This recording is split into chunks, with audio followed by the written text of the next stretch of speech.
It's been a minute since I've seen the fandom get so divided so quickly over an announcement for a Stephen King project.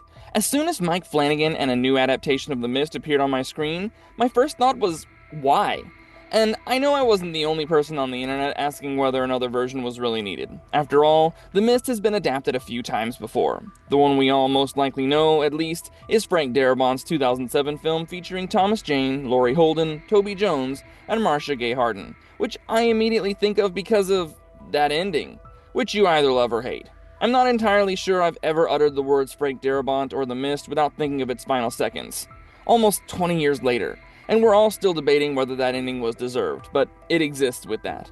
For those keeping track, Darabont isn't the only one who tried to bring the book back. A Spike TV adaptation aired in 2017, but was cancelled after one season. So with that established, it wasn't surprising to me when on February 10th, 2026, the entertainment news outlet Deadline announced a new Warner Brothers version of The Mist was in development, with Mike Flanagan set to both write and direct, and it met with less than enthusiastic reactions. It's not like we needed a new take for some reason, but here's what we do best. Let's find out everything we know so far about Mike Flanagan's Mist reboot.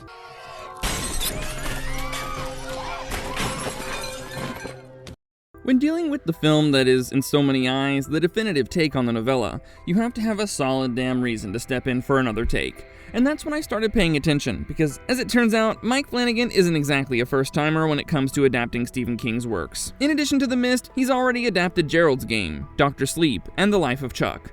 I don't think anyone truly doubted whether he could work with the genre or write it. The real question was what needed to be done with The Mist, especially given the definitive nature of Darabont's take. In response to public skepticism, Mike Flanagan has been quite open and even seems to draw one of the biggest advocates to his cause. So here's when the conversation about the project really began to shift, at least to me.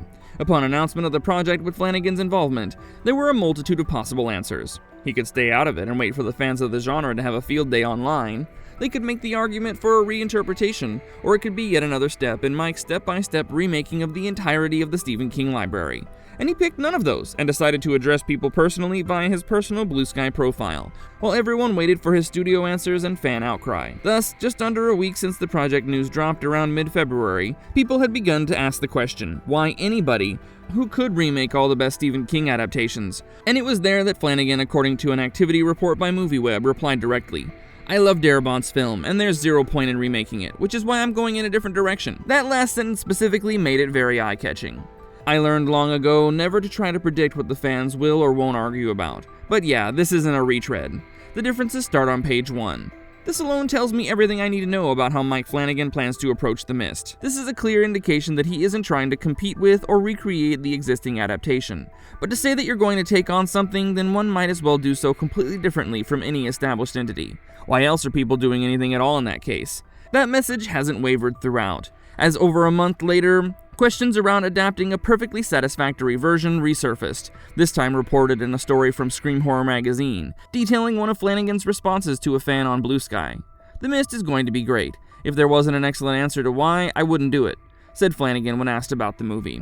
This isn't about selling out, inventing a gimmick, or trying to outsmart The Mist and beat Frank Darabont's masterpiece.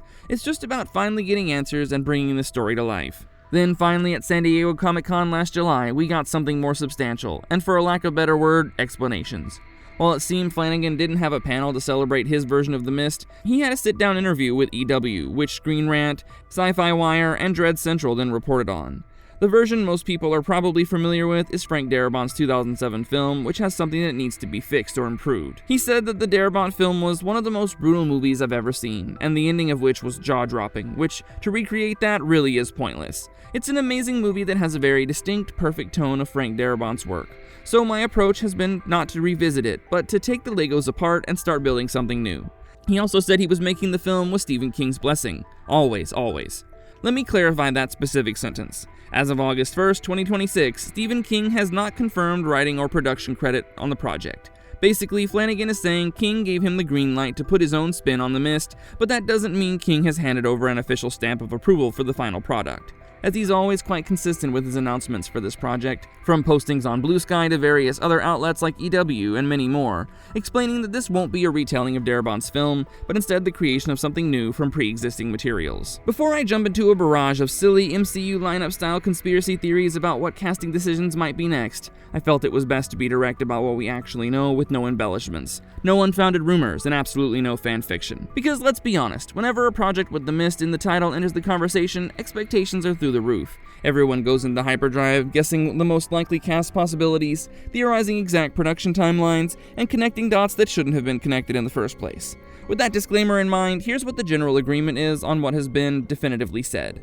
We know that Mike Flanagan will be writing and directing the film, and he'll be producing through his own Red Room Pictures, along with Tyler Thompson, while Gary Barber and Chris Stone from Spyglass Media will be producing as well, with Alexander Magistro set to executive produce for Red Room. Warner Brothers is funding this new adaptation of The Mist. Beyond those production details and everything we've already discussed, the rest of the project is being kept under wraps. Now I understand there's a lot of uncertainty regarding King's involvement, so let me clarify some information for you. While Flanagan has said that he's making the project with Stephen King's blessing, as of August 3rd, 2026, Stephen King has not been publicly announced as writer, producer, or executive producer on The Mist. Flanagan has said that King approved his proposed approach. In this case, unlike Flanagan's upcoming Carrie series, where King serves as an executive producer, there's only King's blessing. Anything past that is fair game in the realm of fan speculation. The next logical step people immediately jump to after making educated guesses about cast members, who at press time do not exist, no actors or cast members have been announced, directors of photography or composers, outside of Flanagan and the above-listed producers who will oversee the project by WB, is how we expect the actual story itself to play out. And I'll admit, it's beyond me guys, for now at least. There's no official plot synopsis yet, and the only story data I can even provide would come from the bits Flanagan already teased himself. That said, those comics aren't an official synopsis, they simply offer hints about Flanagan's approach. From the initial announcement onward, Flanagan has been remarkably consistent in explaining it. The one key thing is this: Flanagan isn't retooling the 07 adaptation, he's going about it entirely anew, so he's telling a different interpretation of Stephen King's story. This is all based on the way that he compares working with this particular book against ones with similar material that he's used to working with. When talking about how Gerald's Game could work as a film, Flanagan cited the story as an impossible book to do. Then when questioned about Kubrick's adaptation of The Shining, as being without a method to it in which the projects can harmonize to each other. And yet, when it comes down to why he's creating this, in some ways it could have been perceived as unapproachable, given that by his own admission, it was, in effect, gloriously well adapted. Of course, with Flanagan's thoughts being tossed about, one must be very careful not to confuse them with all of what our disparate bunch of would-be screen scribes feel that the remake is being constituted of. However, I think this is where you really have to separate what Flanagan has actually stated from what the fan community speculates he's trying to do with the series. For instance, some articles out there, including a piece of Screen Rant commentary, claim that Flanagan's work could potentially go to the more Lovecraftian cosmic horror depths than Frank Darabont's version of The Mist.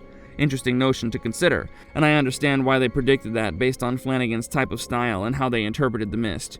However, the thought is speculative and has not been part of anything confirmed to come from Flanagan himself. Another theory relates to Stephen King's interconnected universe, and whether Flanagan's upcoming The Dark Tower television adaptation could have any relationship to The Mist.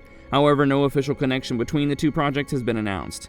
The idea is thought up and presented via the larger context of the entire Stephen King universe, but nothing was said from either Flanagan, King, or WB that anything in the slightest has occurred. So, is the movie actually happening? Well, in the simplest terms, it's an unofficially announced project that is currently in development. I feel like there's been a bit of a misunderstanding when it comes to The Mist, with a lot of it treated as either rumor or something that's about to get going secretly. The reality is somewhere in between. This is an officially announced Warner Brothers project, with Mike Flanagan attached to write and direct. Even Warner Brothers has officially locked in a producing team to spearhead the film's development. It isn't just a project people are casually talking about, it's officially announced and in development. What it is not close to is cast announcements or trailer information. Given Flanagan's current slate of projects, the Carrie series is scheduled to premiere on Prime Video on October 7th, 2026. Flanagan also has an upcoming Exorcist film in development or production, adding to an already crowded schedule, which helps explain why The Mist may still be some ways away from entering production. This makes reading too much into any expected release year quite far-fetched. Warner Brothers has announced no release window, so any claims that The Mist will arrive in 2027, 2028, or later are currently speculative. For all we know, there's no set start date for filming, and again, nobody's been announced for the movie yet. As of the date of this script, there has been no confirmed update on the screenplay's development. Check Screen Rant for future updates, as no official date has been announced for the movie as per sources. To his credit, I didn't really appreciate the press release by itself. Still again, once you pull it out of context, the schedule does make some sense, because it turns out the story is we're currently seeing another wave of great movies being drawn from Stephen King novels, and of course, as has to be said, the latest missed adaptation by Frank Darabont is not the issue. At least not yet, thanks to all of the following Stephen King titles having an all-star lineup. The series adaptation of Carrie in October, the sophomore season of The Institute, another It franchise expanding work set in and around his best-known story yet, that can bring yet more to. Perhaps more significantly, I doubt it's just some sheer coincidence that Flanagan is once again on hand here. The film has landed with one filmmaker who's becoming increasingly closely identified with adaptations of the King canon. And if Warner Brothers were going to go back and visit it, then picking someone with that kind of track record would absolutely make sense to get the film over the line.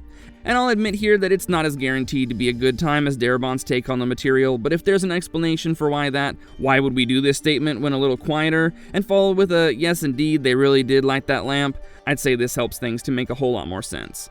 So what's the takeaway right now? Kind of a cool position to be in. This project is not living solely on rumors and hopes. It's a legit Warner Brothers film with Mike Flanagan officially attached, with a producing duo firmly locked in, and if we take Flanagan at his word, Steven's blessing to adapt the original story the way he sees fit. Which means, as both MovieWeb and Sci-Fi Wire have pointed out, it also basically concludes the official information, for now. There's no date, no cast, nor even a definite hard fact on where the script is at. To the point where even now, I see folks on the internet confidently picking a 2028 release date. Tread very cautiously on that. The 2028 or later projection wasn't because WB even hinted at this, it's because Mike Flanagan has what would charitably be described as an overloaded slate of projects. With Carrie arriving in October, The Exorcist Martyr set for March 2027, and his planned television adaptation of The Dark Tower, which remains in development, so people figured logically where Flanagan fits this new project. But it's an extrapolation. I think this is where it needs to be right now for everyone involved. This is a real film. He's just made it perfectly, unequivocally clear over the last number of years, as the option has bounced around from his potential in various approaches, because he's never been interested in rehashing what was done in previous adaptations, that he wants the best creative avenue. This is a movie whose success rests on either the enormous gamble of that risk paying off or not. But the missed film is less of a coming event right now and more of a pot slowly bubbling on the back burner. You gotta keep an eye out, but no, I wouldn't expect any fog to roll into theaters any month now.